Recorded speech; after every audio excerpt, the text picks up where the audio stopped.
Assalamu alaikum students, welcome to JK SSB Prep। हमने 5 parts में JKP constable का paper divide किया था और हमने एक एक पार्ट बहुत गहराई से सॉल्व किया था। अगर आपने वो नहीं देखे, बहुत अच्छे तरीके से मैंने सॉल्व किया है। जाके पहले प्लेलिस्ट चेक करो और वहाँ से देखो और उसको एक एक चीज़ बारीकी से देख के मुझे पता चला कितने क्वेश्चन इजी थे, कितने क्वेश्चन डिफ़िकल्ट थे, कितने क्वेश्चन मॉडरेट थे। और देखिए हमने कैंडिडेट बहुत सारे कैंडिडेट से बात की और हमने ये पिछले कट ऑफ्स भी देखे कितने हुए, क्या हुए।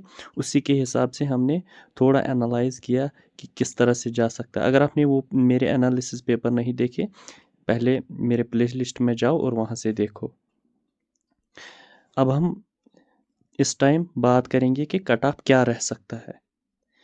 अब ये नहीं कि मैंने कुछ बताया मतलब वही सही होगा, लेकिन मैंने थोड़ा एनालिसिस किया पेपर का भी और कैंडिडेट से बात भी की, तो उसी हिसाब से मैं बता रहा हूँ। हो सकता है ये बहुत ऊपर नीचे भी हो सकता है।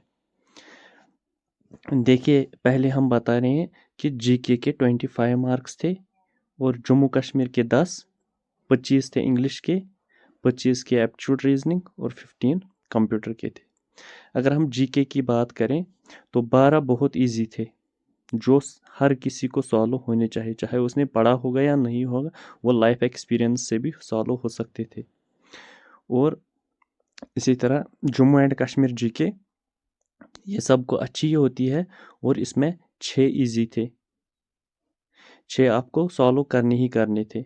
इंग्लिश 13 मार्क्स इजी थे, मतलब जो अगर आपने बेसिक भी पढ़ा होगा इंग्लिश तो आपको ये होने चाहिए थे। अगर आप कैंडिडेट हो वाकई में आपने सिलेबस पढ़ा होगा, तब मैं बता रहा हूँ ये वाले इजी थे। अब जो कोई ऐसे ही जाएगा बिना पढ़े, फिर तो उसके 10 नंबर आएंगे, वो मेरी जिम्मेदारी नहीं है। मैं बता रहा हूँ जिनकी प्रेपरेशन अच्छी खासी थी, जो कांस्टेबल के लिए पढ़ के गए थे, उन्हीं के लिए मैं बता रहा हूँ, उनको ये वाले क्वेश्चंस सॉल्व होने चाहिए ही चाहिए थे।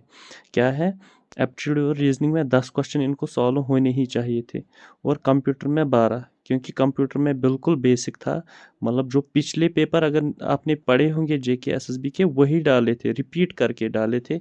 एक एक क्वेश्चन मैंने देखा, वो पिछली बार जो डाले थे वही फिर से आए थे।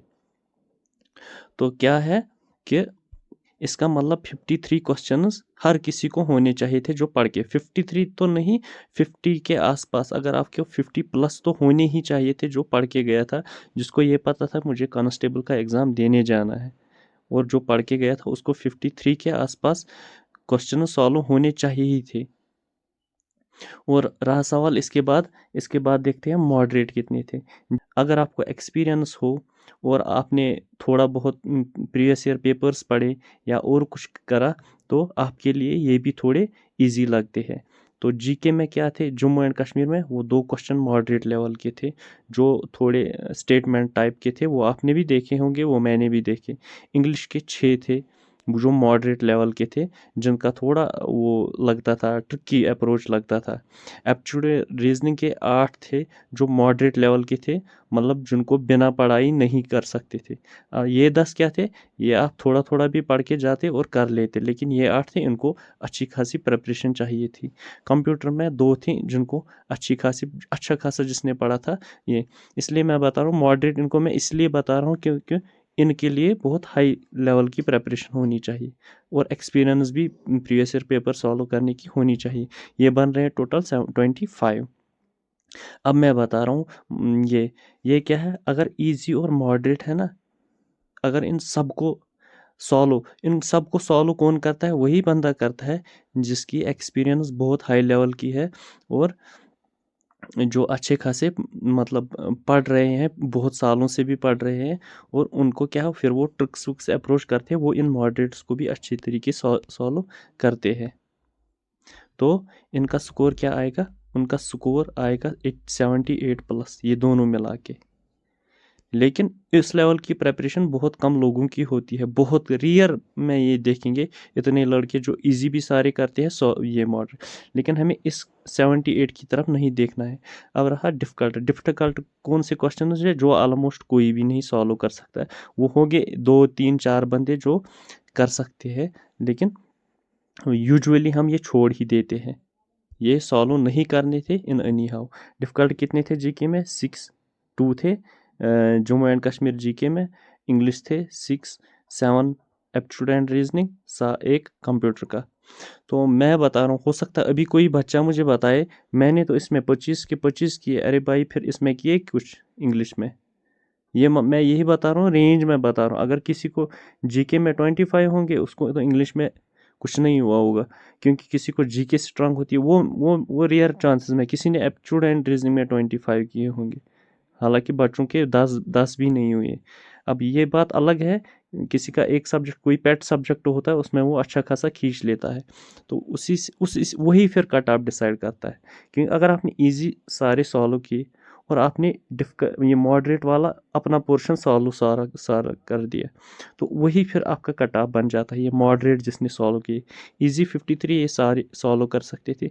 अब मॉडरेट में जिस जिस सब्जेक्ट में आपको खींचने थे, वही आपका फिर बन जाता। सपोज़ किसी ने एप्टीट्यूड रीजनिंग एसएससी वालों की या अच्छी खासी प्रिपरेशन की, उसने ये 10 किए और ये 8 मॉडरेट वाले किए, और उसका अच्छा खासा स्कोर बन जाता था। तो क्या उसी के हिसाब से हमें रेंज बनता था। अगर आपने इजी वाले किए और मॉडरेट थोड़े थोड़े किए, हमने थोड़ा अनुमान लगाया कि इसका रेंज क्या है। कि मैं बता रहा हूँ, अगर आपने इजी सारे सॉल्व किए और इसमें थोड़े थोड़े से ये आपने किए, तो इसमें क्या है, फिर मैंने अपने रेंज निकाला थोड़ा बहुत कि कहाँ से कहाँ तक हो सकता था। और सारे सब्जेक्ट्स में ये मैं एवरेज फिर बता रहा हूँ, क्योंकि किसी ने एक सब्जेक्ट में ज़्यादा किए होंगे, किसी ने दूसरे सब्जेक्ट में। एवरेज में अगर आपने किसी में ज़्यादा 2-3 नंबर खींचे होंगे, दूसरे में कम, फिर उसी हिसाब से आप चलो। इसमें मैं बता सकता हूँ कि 15 से 17 हो सकता था इसमें। इसमें 6 से 7, किसी ने 8 भी किए होंगे, वो मेरी ज़िम्मेदारी नहीं है, लेकिन अच्छा है अगर किसी ने और ज़्यादा खींचे, उसका मार्क्स आने का अच्छा चांस है। किसी ने 15 से 17 किए होंगे इंग्लिश में, और 13 से 15 इसमें ठीक था, और 12 to 14 कंप्यूटर में ठीक था। क्या फिर से मैं बता रहा हूँ, जीके को 15 से 17, और जम्मू एंड कश्मीर को 6 से 7, इंग्लिश में 15 to 17, और एप्टीट्यूड एंड रीजनिंग 13 to 15, और ये कंप्यूटर 12 to 14। तो ये हमें रेंज बन रहा है इसका 61 to 70। तो इसका अगर हम एवरेज निकालेंगे 65। ये 65 क्या है? अब ये 65 यही है कि मैं एक्सपेक्ट करता हूँ आपने 53 क्वेश्चन ये इजी वाले सॉल्व किए होंगे, और मॉडरेट में थोड़े थोड़े क्वेश्चन सॉल्व किए होंगे, उसी का मीन निकलता है 65। मतलब ये है कि अगर आपने मतलब 65 क्वेश्चंस किए, 65 से ऊपर ऊपर आपका स्कोर रहा 65, मैं मान रहा हूँ कि आपका चांस बहुत अच्छा खासा है। किसमें? दोनों में। आपका मैं बता रहा हूँ, आपका अच्छा खासा चांस किस में? पहले मैं बता रहा हूँ, आप तो डेफिनेटली इसमें आओगे, डेफिनेटली आप इसमें रेस के लिए जाओगे। आप रेस के लिए तैयारी रखो पहले। 65 के ऊपर जिसके भी है, उसको रेस डेफिनेटली करनी है, क्योंकि मैं समझ रहा हूँ उसका अच्छा खासा चांस भी बन सकता है आगे जाके, वो फाइनल लिस्ट में आ जाएगा। क्योंकि मैंने बताया कि इसमें बहुत सारे कम स्टूडेंट्स हैं जो इजी भी सारा करते हैं और मॉडरेट भी करते हैं, वो है 78। मतलब रेयर स्टूडेंट्स होंगे जिनके ग्रेटर देन 78 होंगे। फिर 65 से लेकर 78 तक कितने मार्क्स आते हैं? 13 मार्क्स। मैं समझ सकता हूँ 13 मार्क्स में इतने पहले टॉप 13 मार्क्स में इतने ज़्यादा कैंडिडेट्स नहीं आते हैं, क्योंकि पहले पहले 2-2 3-3 कैंडिडेट्स आते हैं मार्क्स में, फिर आते हैं 4-4, फिर आते हैं 20-20, फिर आते हैं 30-30, फिर आते हैं 100, फिर आते हैं 1000 क्या कहाँ आते हैं? 65 के नीचे नीचे जो होंगे, वहीं पे होंगे 4-4 5-5 100 कैंडिडेट्स एक पॉइंट में। फिर जितना नीचे नीचे 50, जहाँ तक मुझे पता है मेजॉरिटी ऑफ द पीपल कहाँ पर फंस गए? 45 से 55 तक, जिसको भी मैंने पूछा वो इसी में फंस गए। मतलब ये वो पॉइंट्स है जहाँ पर हज़ारों हज़ारों स्टूडेंट्स होंगे एक एक पॉइंट में। ये बात है। अब इसका जब जहाँ तक मैंने बताया आपको 65 प्लस जिसके है, मैंने क्यों बताया उनको रेस के लिए अच्छी अच्छी खासी प्रिपरेशन करनी चाहिए, उनका चांस बन सकता है। उसके मैंने और दो फैक्टर्स निकाले। क्यों निकाले मैंने? ये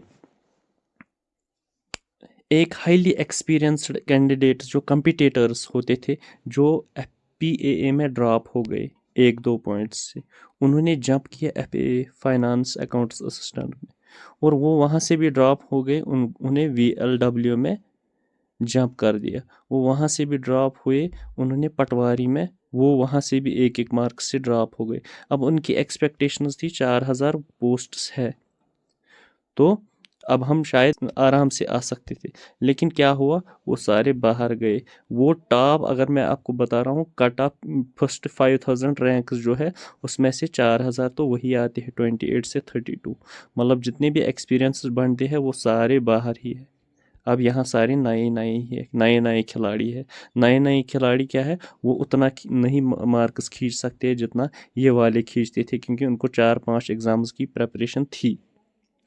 तो ये है कि इससे कट ऑफ थोड़ा नीचे जाएगा, जो एक्सपीरियंस्ड बंदे सारे बाहर हैं।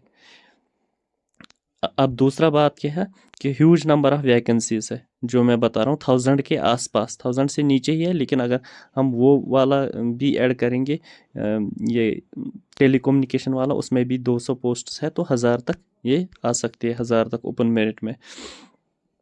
ओपन मेरिट में अगर एक्सक्लूड करेंगे बाकी सारी हॉरिजॉन्टल रिजर्वेशंस, तो 1000 तक आ सकती है। मतलब ह्यूज नंबर ऑफ वैकेंसीज है ओपन मेरिट के लिए। अगर अगर मैं इसका बता सकता था, इसका कट ऑफ हो सकता था 75 के आसपास हो जाए, लेकिन क्या है, इसमें यही फैक्टर्स है, पहले ये 3-4 हज़ार जो है एक्सपीरियंस और बंदे ये बाहर निकले, ह्यूज नंबर ऑफ वैकेंसीज है, ये वाला एक फैक्टर। अब मेन फैक्टर क्या है, अब जिन्होंने जो 2 साल 3 साल से अंदर बैठे, अब क्या है, इनको दौड़ लगानी है, रन करना है, क्या रन कर पाएंगे?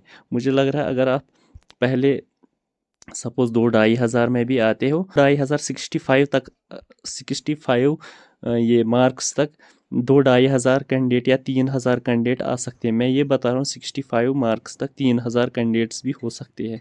अब क्या है कि उनका तो चांस बनता ही है, हो सकता है इसमें से पहले जो 1000-2000 वो बाहर ही निकल जाए, क्योंकि उसमें भी 4-5 पॉइंट्स का फ़र्क आ जाता है फिर रेस और इससे।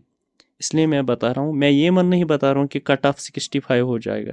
मैं बता रहा हूँ जिनकी भी 65 से ऊपर है, वो रन के लिए तैयार हो जाए, वो रेस भी करे, वो रेस भी क्वालिफाई करे, हो सकता है उनका चांस बन सकता है क्वालिफाई हो, मतलब फाइनल लिस्ट में आने के लिए। ये थी मेरी एनालिसिस सारी। मैं एग्जैक्ट प्रिडिक्ट नहीं करूंगा कट ऑफ क्या है, इसमें बहुत ज़्यादा फैक्टर्स है, इसमें बहुत ज़्यादा वेरिएशंस आ सकती है, इसलिए मैं बता रहा हूँ कि जिसके भी 60, मेरी एनालिसिस के हिसाब से जिसके भी 65 से ज़्यादा है, वो रन के लिए तैयार हो गया, वो अच्छे से रन के लिए तैयार हो जाए, वो ये रेस भी क्वालिफाई कर जाए, और मैं समझ सकता हूँ उसका अच्छा खासा चांस बन सकता है। आज के लिए इतना ही, थैंक यू।